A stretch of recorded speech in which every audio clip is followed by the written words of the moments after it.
কেমন আছো আমার ছোট বন্ধুরা সবাই? আশা করছি তোমরা সবাই খুব ভালো আছো। তো আজকে যে গল্পটা আমি নিয়ে এসেছি সেটা কিন্তু ভীষণই মজার আর খুব তোমার বাস্তবিকের সঙ্গে রিলেটেড আছে। মানে তোমার আর আমাদের ব্যক্তিগত জীবনের সঙ্গে সম্বন্ধ রাখে, জানো তো? তো এই গল্পটার নাম হচ্ছে কে বেশি কাজ করে। তো গল্পটা খুব মন দিয়ে শুনবে কিন্তু। সে অনেক দিন আগের কথা।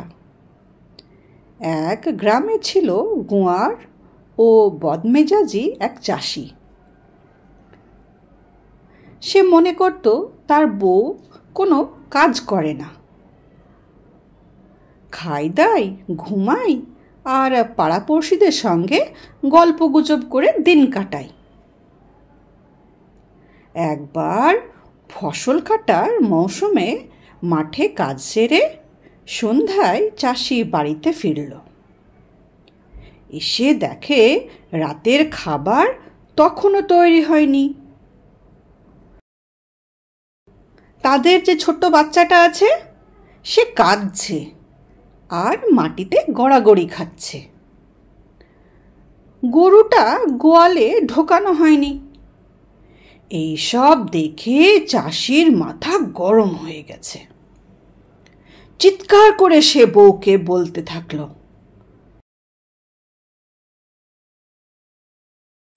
রোদ বৃষ্টি মাথায় করে আমি সারাদিন মাঠে কাজ করে হয়রান, আর তুমি তো আরামসে বাড়িতে বসে থাকো।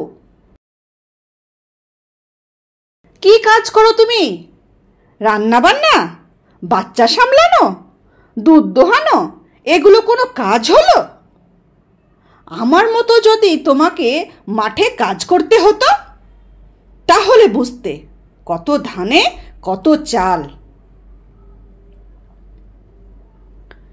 চাষির আরো কত কথা, বকবকানি থামতেই চায় না। শেষমেশ চাষির বউ তখন বলল, তুমি অযথাই রেগে যাচ্ছ। আজ বাড়িতে কি হয়েছিল তার কোনো কথাই তুমি শুনলে না। ঠিক আছে ঠিক আছে, আমরা এক কাজ করি, কাল সকালে আমি তোমার মাঠে কাজ করতে যাই আর তুমি বাড়ি সামলাও। অদল বদল হয়ে যাক আমাদের কাজ। কি তুমি রাজি আছো?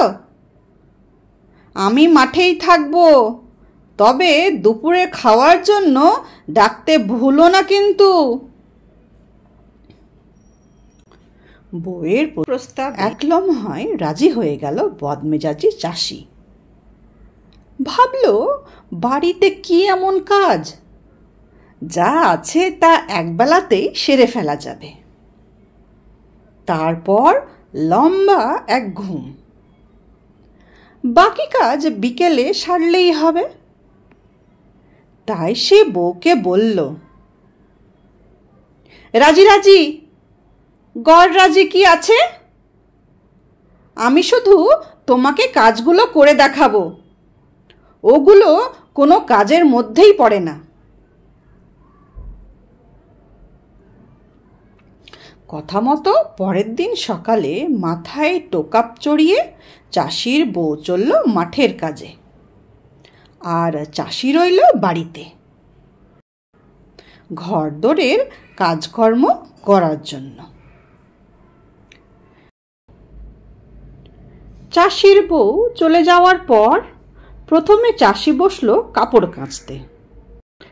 কাপড়ে সাবান ঘষতে ঘষতে মনে পড়ল ঘি বানাতে হবে, মাখন তোলা দরকার। সাবান মাখা কাপড় কলতলায় রেখে বারান্দায় এসে বসলো মাখন তোলার আয়োজন করতে। ভাঁড়ের দুধ মাখন তোলার যন্ত্র দিয়ে খানিকটা ঘোরানো হয়েছে, এমন সময় মনে পড়ল কাপড়গুলো কাচা হয়নি। কাঁচা শেষ করে ওগুলো রোদে দেওয়ার দরকার। তাই সে আবার কাপড়ের কাছে গেল।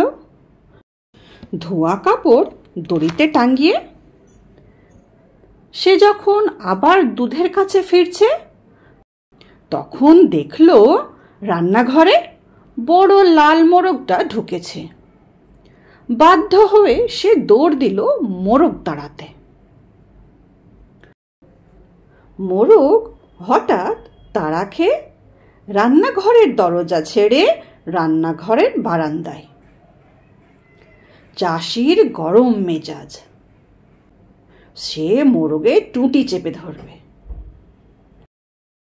মোরগ এক লাফে মাখন তোলা ভাঁড়ের উপর, ভাঁড় গেল উল্টে, বারান্দা গেল দুধে ভেসে। দুধে মাখনে ভেজা বারান্দায় দৌড়াতে গিয়ে চাষি পা পিছলে চিৎপটাং। মোরগ তখন উঠানে।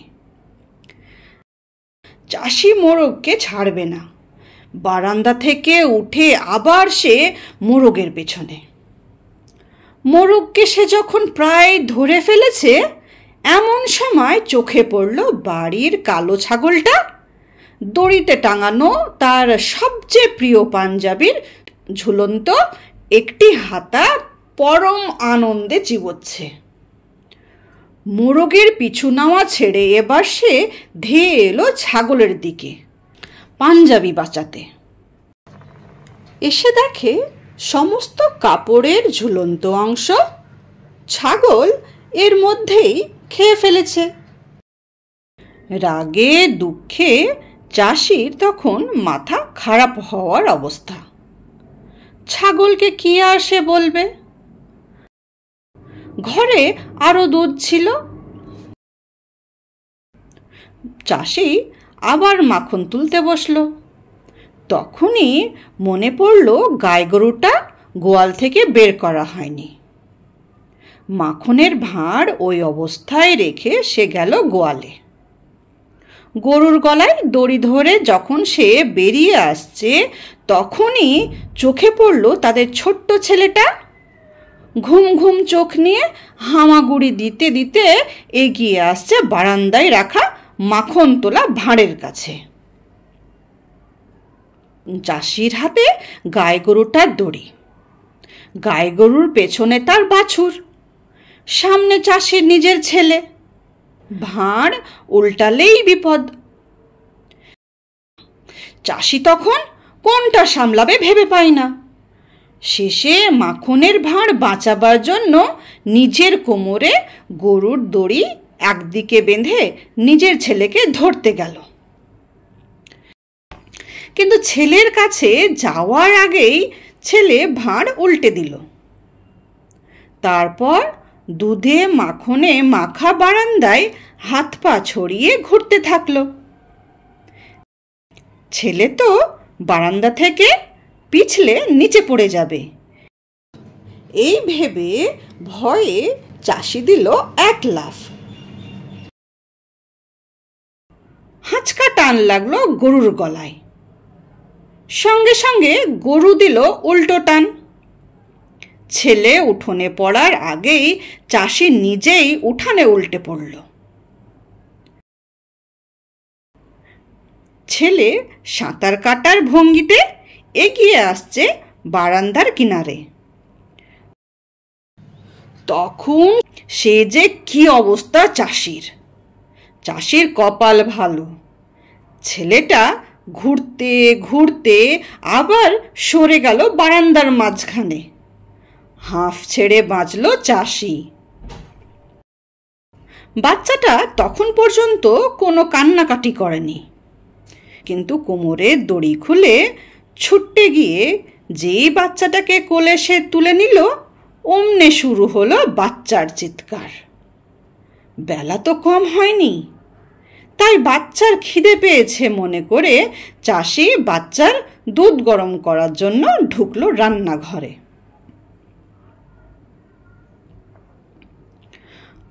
দুধ ছিল রান্নাঘরেই, কিন্তু দুধ গরম করতে হলে চুলো জ্বালাতে হবে। কোলে বাচ্চা, বাচ্চা কোল থেকে নামতে চায় না। ওদিক বারান্দায় মাখনের উল্টানো ভাঁড়, উঠোনে বাছুর। গাই গরুটা অবশ্য বাঁধা রয়েছে, ছাগলটা বাঁধা নেই। ছাগল যদি উঠোন থেকে বেরিয়ে সবজি খেতে মুখ দেয় তাহলেই তো সর্বনাশ। চাষির মাথা খারাপ হওয়ার জোগাড়। এর আগে কাপড়ে যা হওয়ার তা তো হয়েছেই। চাষি তাই ভাবল বাচ্চাকে মুড়ি খেতে দেওয়া যাক। চাষির কপাল ভালো, মুড়ি পেয়ে বাচ্চা কান্না থামল। বেলা বাড়ছে, দুপুরে খাবার রান্না করতে হবে।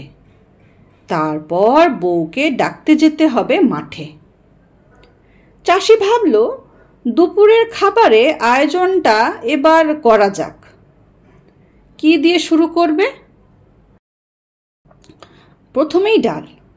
চুলো জ্বেলে চাষি কেবল ডালের হাঁড়ি চড়িয়েছে, অমনি কানে এলো গাই গরুটার হাম্বা ডাক।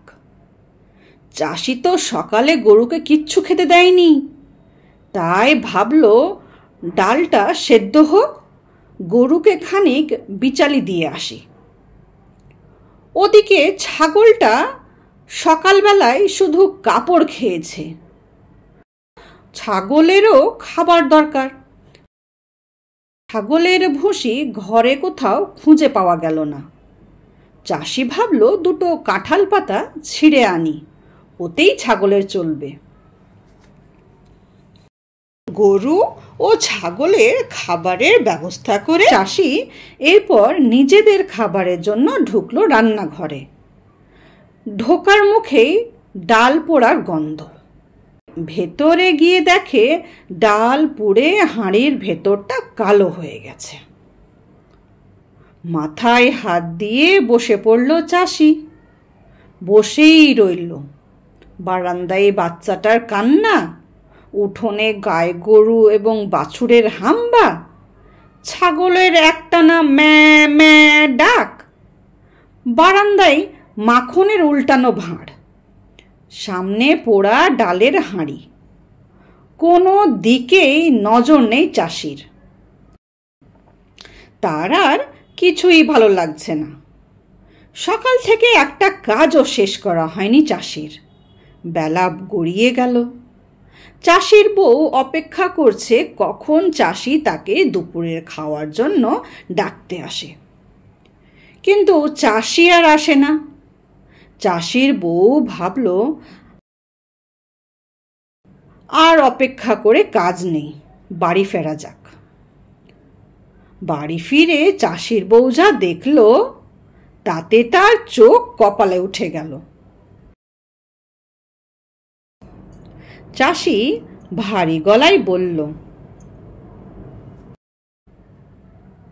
এসেছ? আমি তোমার অপেক্ষাতেই ছিলাম। প্রথমেই একটা কথা বলতে চাই, আমি কোনো দিন আর তোমাকে বলবো না। তোমার কাজ কোনো কাজের মধ্যেই পড়ে না। আজ থেকে আমার কাজ আমার, তোমার কাজ তোমার। চাষি বউ হেসে বলল, সে তো বাড়িতে ঢুকেই বুঝতে পেরেছি। তুমি যেমন কাজ করো বাইরে, আমি তেমনি কাজ করি ঘরে, তাই সবার কাজই কাজ। এই কথাটা তুমি স্বীকার করলে বলে আমি খুব খুশি। কি শুনলে তো কত সুন্দর গল্পটা? কে বেশি কাজ করে দেখলে তো? তো সে যাই হোক, প্রত্যেকেরই কিন্তু কাজের একটা ইম্পর্টেন্স আছে। বাবারা যেমন বাইরে যায়, কাজ করে এবং তারা পয়সা উপার্জন করে, আর মায়েরা তেমন ঘরের থাকে কিন্তু ঘরে মাল্টিপারপাস কাজ করে, মানে অনেক কাজ করে মায়েরা। তোমার জন্য খাবার করা, তোমাদের গা ধোয়ানো, তোমাদেরকে পড়ানো, তারপরে তোমাদের জামা কাপড় কাচা, ঘর পরিষ্কার রাখা, মায়েরা তো অনেক কাজ করে, তাই না? আর বাবাও কিন্তু অনেক কাজ করে, বাইরে গিয়ে তোমাদের সবারই প্রয়োজনের জন্য টাকা ইনকাম করে নিয়ে আসে, তাই না? তাহলে প্রত্যেকেই কিন্তু আপন আপন জায়গাতে কিন্তু ঠিক। বাবা বাবার জায়গাতে ঠিক, আর মা মায়ের জায়গাতে ঠিক। কিন্তু তোমরা ছোট্ট বাচ্চারা যারা বাড়িতে থাকো, তারা মা বাবাকে তো হেল্প করতে পারো। একটু যদি হেল্প করো, যেমন তুমি খাওয়া দাওয়ার পর তোমার প্লেটটা বা তোমার গ্লাসটা নিয়ে গিয়ে রান্নাঘরে সিঙ্কে রেখে দিয়ে আসবে। তারপরে তুমি যেখানে পড়াশোনা করো তোমার সেই টেবিলটাকে গুছিয়ে রাখবে, তোমার জিনিসপত্রগুলো গুছিয়ে রাখবে। তাহলেই তো মায়ের অনেক হেল্প হয়ে যায়। আর বাবা যখন ফিরে আসবে তখন বাবার কাছ থেকে বাবার হাতের জিনিসগুলো নেবে, বাবাকে এক গ্লাস জল লাগিয়ে দেবে। বাস এইটুকু কাজ করলেই তো বাবা মাকে হেল্প করা হয়, তাই না? তোমরাও তো পারো, তোমরা ছোট মানুষরাও তো বাবা মাকে হেল্প করতে পারো তাদের কাজে। তো আজকের গল্পটা তোমাদের কেমন লাগলো আমাকে কমেন্টে জানিয়ে। আর হ্যাঁ, মা বাবাকে কখনোই কষ্ট দেবে না, তাদেরকেও একটু হেল্প করবে তোমরা কাজে, ঠিক আছে?